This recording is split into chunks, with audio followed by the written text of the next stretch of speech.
So this morning I was given a simple mission, and the mission was to go to the Kroger on Refugee Road and pick up a couple of Pillsbury containers of French bread so that we could use them in the morning for a French toast casserole that we like to have, one of our family traditions.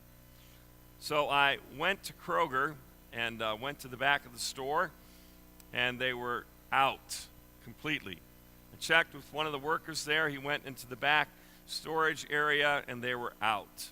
So I struck out there and made my way down Refugee to the corner of Refugee and Hill Road and went into Giant Eagle, hoping to fulfill my simple mission for the day.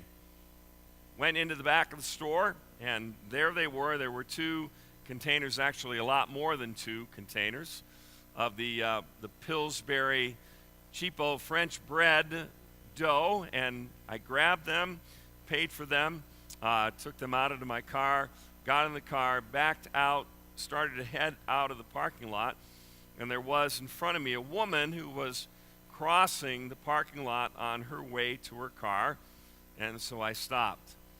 At the same time, there was a truck that was kind of rambling down the parking lot, and as I stopped for this poor woman who was crossing, he laid on his horn. And he shared with me a very special Christmas greeting. I thought, this guy must be an ardent disciple of Jesus. He held up his finger. Jesus must be number one. Couldn't believe on Christmas Eve day that I was able to find such a close follower of Jesus. I decided not to return the greeting in kind or to wish him a happy new year, but I had to stop, and there was the potential for mayhem to break out. If I had continued forward, the woman in front of me would have been struck and perhaps hurt or worse. But to stop was to risk being rammed by the guy behind me who was anxious apparently to get from somewhere to somewhere else. The world, as we know, is filled with mayhem. Mayhem is often the order of the day in these latter days of 2018. I'm your phone, stuck down here between your seat and your console, playing a little hide and seek. Cold. Warmer. Warmer. Boiling. Jackpot. And if you've got cut rate car insurance, you could be picking up these charges yourself. So get Allstate, where agents help keep you protected from mayhem. Like me. Mayhem is everywhere. Are you in good hands? Mayhem is everywhere. We know that our lives are filled with mayhem. We know the world is filled with mayhem.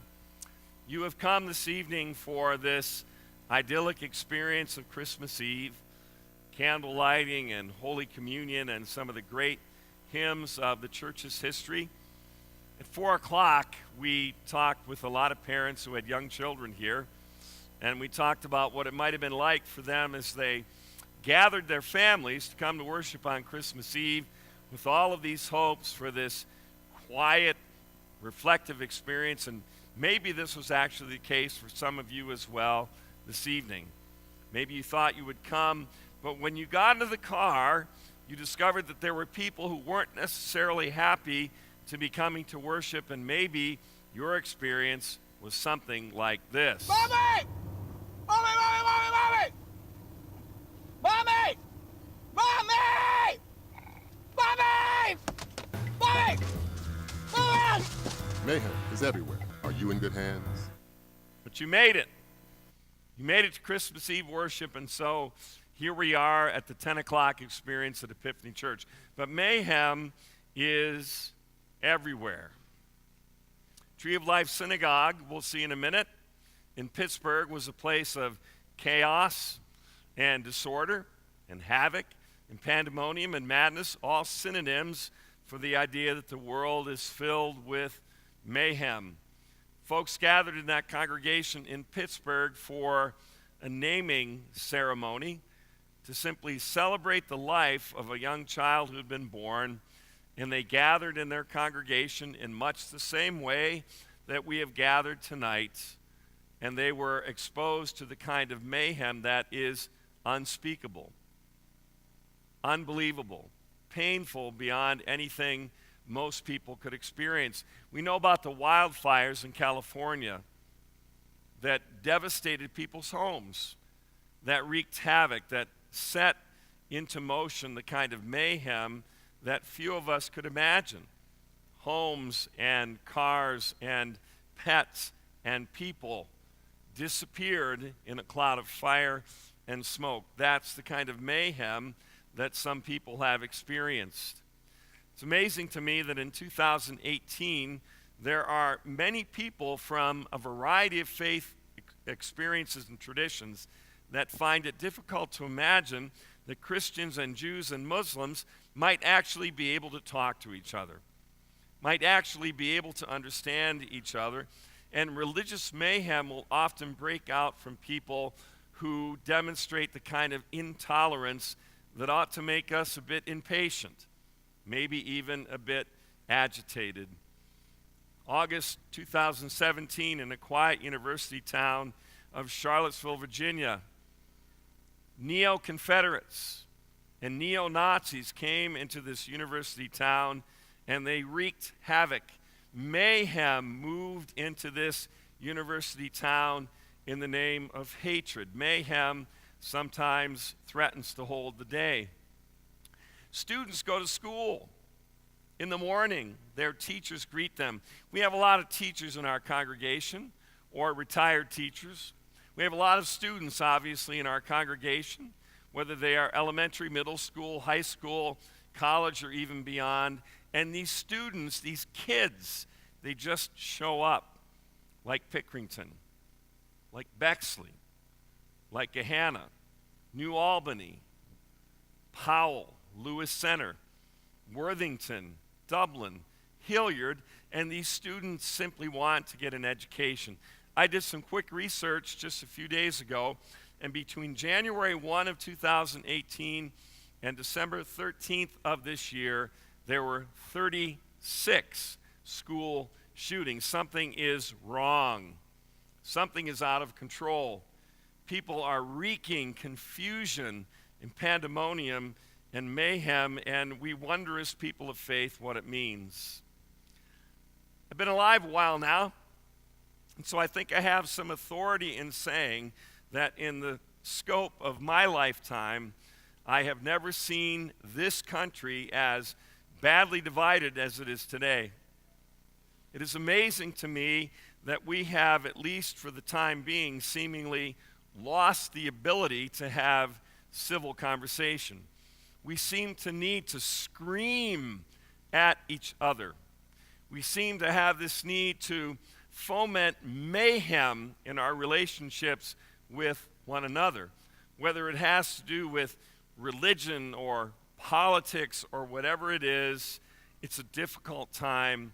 It's a time when mayhem threatens to carry the day. Indeed, mayhem is everywhere. So a question I've been asking since 4 o'clock this afternoon is this: why are you here? Maybe you're here because you felt like Grandpa and Grandma wanted you to come.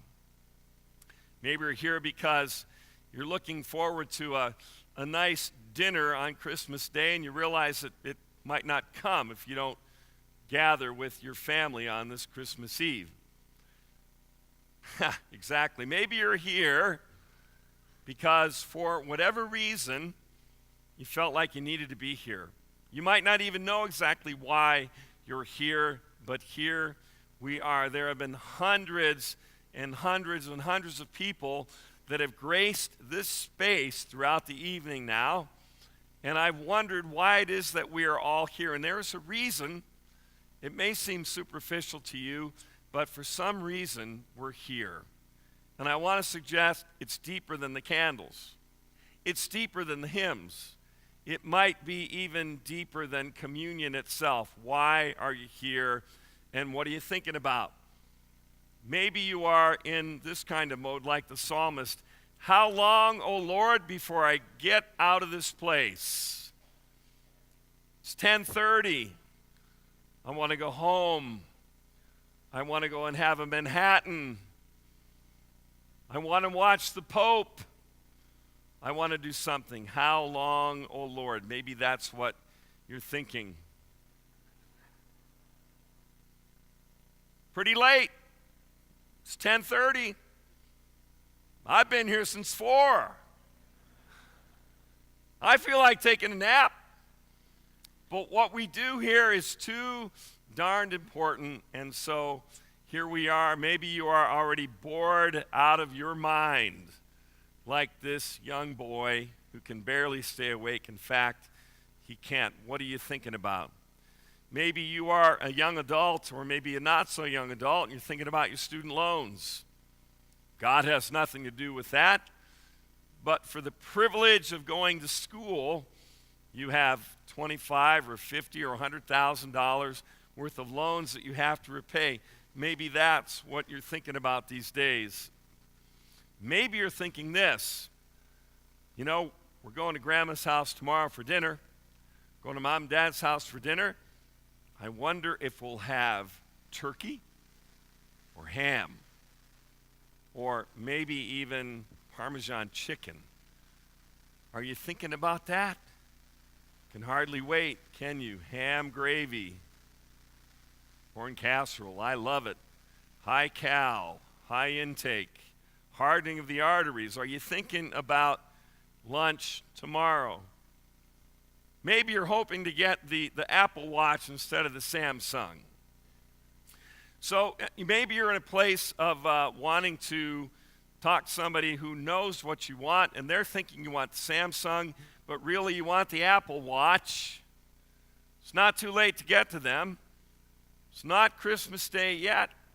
You might be able to persuade somebody to get you what you really want. Maybe that's what you're thinking about. Can't wait to see what Santa brings me. I think a lot of people come to worship in a church on Christmas Eve, and we hope to escape unscathed. We hope to escape untouched. We hope to escape unchanged. We come one year after another. How long, O Lord? This is what I'm thinking about. Hopefully, I won't be touched. Hopefully, I can skate out of here, sing, and take communion, and light candles, and escape under the radar untouched. But we know that mayhem is everywhere. We know that mayhem is real, even if we try to escape it. So I know, without even knowing many of you, I know that some of your relationships are in a state of mayhem. I know that some of your marriages are in a state of mayhem. I know that some of your relationships with your children and with your extended family and with your friends and coworkers are in a state of mayhem. I know that because I'm human like you. I know it because I live in the same world that you do. I know it because I have been married for 33 years. I have children who are 29 and 27 and 20 years old. One daughter is married with a granddaughter with tremendous challenges. We love her. Our son is engaged. Our youngest is trying to find her way. Sometimes life is filled with mayhem, and that's just the reality of it. Don't know if you know this, but there is a loneliness epidemic in the United States. Maybe you're one of those people. Maybe you feel like much of the time you feel alone. Do you know that experts are telling us that this loneliness epidemic is as dangerous to our health as smoking 15 cigarettes a day? That is a trustworthy statistic. Maybe you find yourself in that kind of mayhem. Maybe you find yourself in a very lonely place. We know that sometimes mayhem visits us in that way. Maybe you follow the stock market. Holy cow. The Dow Jones Industrial Index has gone like this pretty steadily. You talk about mayhem. Maybe that makes you think about your retirement. Maybe it makes you think about your pension. Maybe it makes you wonder how it is you could ever retire because things seem to be so broken. Artificial intelligence. I'm telling you, friends, if you're paying attention at all, and if you are a young adult heading out into a career, you might be wondering how artificial intelligence will impact your future. This is real stuff. This is not wacko stuff. This is not out there.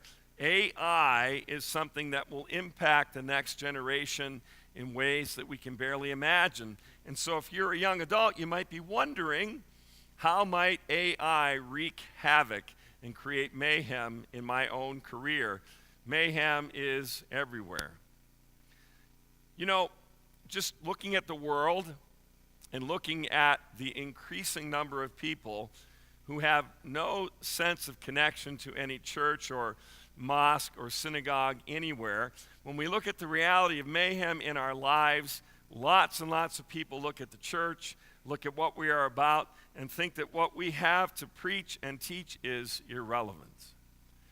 Maybe you're one of those people. Maybe you're here tonight, in spite of your best wishes and impulses, and maybe you think that none of this really makes any difference at all. If you are one of those people, you're not alone. I want to submit to you, however, that what the Church of Jesus is about is not irrelevant. It has something to say about mayhem. It has something to say about trying to bring peace and order to the challenges that we have. I said this last Christmas Eve, and I'll say it this year and probably say it next year as well. Some people don't connect to the church because somehow they think that the church is anti-science, that you're not allowed to have what is the consensus of a scientific worldview and be a person of faith. That is not true of this church. Some people think that you can't affirm the science of evolution and be a person of Christian faith. That is not true of this church. Some people think the church is irrelevant because they think the church is anti-gay. And folks have children and relatives and friends who are gay and lesbian, and somehow think that the church takes a stand and a word against those kinds of situations. This church is not anti-gay. Some people think you have to check your thinking cap at the door, that you're not allowed to think things through, that it's sort of, God said it, I believe it, that settles it. That is not this church.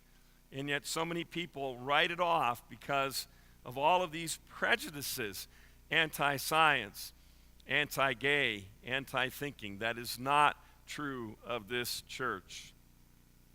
Rob Bell, who is a futurist who has his thumb on the pulse of a whole lot of people wrestling with spiritual issues, says this: the church will continue to be even more irrelevant when it quotes letters from 2,000 years ago as their best defense. What he is saying, I think, is this: you have two people who come together with the same Bible and come up with very different conclusions. You have people who come together and have a conversation about the Bible, and one person points out the inconsistencies of an argument, and the other person does the same thing, and people end up almost literally throwing their Bibles at each other because there is seemingly no way to come to an agreement about some of the stuff in the Bible that disagrees here and there and everywhere. Well, I'm here to tell you, I've studied the Bible for a lot of years, and there are inconsistencies in it. There are things that might not always make sense in it, but here's the deal. We, as followers of Jesus, do not worship the Bible. We do not worship the Bible. We do not believe in the Bible. The Bible is not infallible. The Bible is not inerrant. The Bible is not perfect. The Bible can show us how we can grow in our understanding of God, but we do not worship the Bible. We worship a man. We worship a human being born among us, and his name is Jesus of Nazareth. It is Jesus in whom we believe. It is Jesus in whom we place our trust. It is Jesus who comes to this world to show us the very heart of God. The Bible gives witness to who Jesus is, and we see some hint of who he is when he says to us that God wants us to love our neighbor as ourselves. Not only that, God wants us to love our enemies and to pray for those who persecute us. Jesus talks about a son who wishes his father to be dead and who goes away and spends all of his inheritance and comes back, and his father runs out to greet him. That's the kind of Jesus in whom we believe. You know, I worry that so many people in the world today somehow imagine that God is angry with us, that God is angry with you because of whatever lifestyle you live that somebody rejects. You think that God might be angry with you because you don't always get it right. You don't always live the way you'd like to live, and so somehow you imagine that God is angry with you, that God demands some kind of sacrifice from you in order to be loved, in order to be seen as somehow worthy of any of it. But Jesus comes to show us the heart of God in a different way. As Father Richard Rohr puts it, when he talks about who Jesus is, Jesus did not come to change the mind of God about humanity. Jesus came to change the mind of humanity about God. What Richard Rohr is saying is this: God doesn't demand anything from us in order to love us, but Jesus comes to show us what it means that God is different than we might imagine. What it means to know that God isn't angry, but rather is embracing, is loving, and has a wide net that can include every single one of us.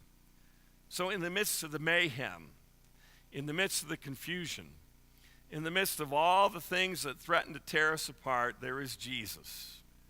Jesus who is born among us, Jesus who lives among us, teaches us the greatest wisdom about love, Jesus who dies for us on the cross, and Jesus who is raised from the dead and who is alive yet today in our midst. God's not angry. The Bible isn't perfect. We don't worship the Bible. We worship a person whose name is Jesus. I want you to hear it again. Lots of people I talk to think that God is angry with them. God is not angry with you. God is in love with you. God is not demanding a sacrifice from you. God simply wants to know in return that you can receive God's love and share it. So if you come to this place tonight, as all of us do, with some sense of mayhem and confusion and disorientation, hear it as clearly as I can say it. God is not angry. God is in love with you, and Jesus shows us what that love is about. It is deep. It is something we can trust. It is a promise that will always be here for us. So hear it again. God is in love with you. Jesus is in love with you, period. End of the story. Merry Christmas.